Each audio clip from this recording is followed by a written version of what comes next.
So in Fresno, California, we just finished flushing 2 water heaters here side by side. These are the Rinnai R75LS.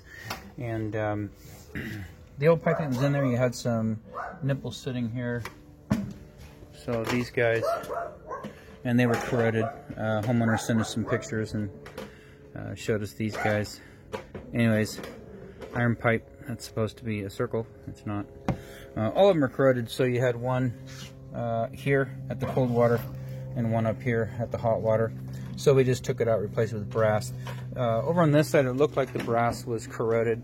It's not. It's just when you have iron pipe corroding and running down the side, it looks like it's in bad shape, but brass doesn't corrode like that. So anyways, we replace this for you. Then we get some Falcon stainless steel connectors. These guys, full 3/4 inch inside diameter. These are the old ones.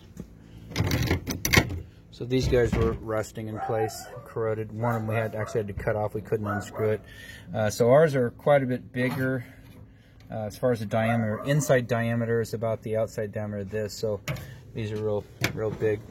So both sides, we got you brand new brass nipples. Brass nipple, stainless steel connector. Brass nipple, stainless steel connector. And then over here, same thing. Brass, stainless steel, and brass and stainless steel. So the pipe that comes in, this is the hot water line.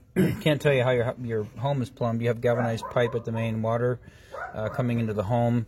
You might have PEX up in the attic, but what they use for points of connection are galvanized iron pipe, and this stuff corrodes. So nothing we can do about the iron pipe that's in the home, or the big 1.25" shut-off valve or water line that comes in the front.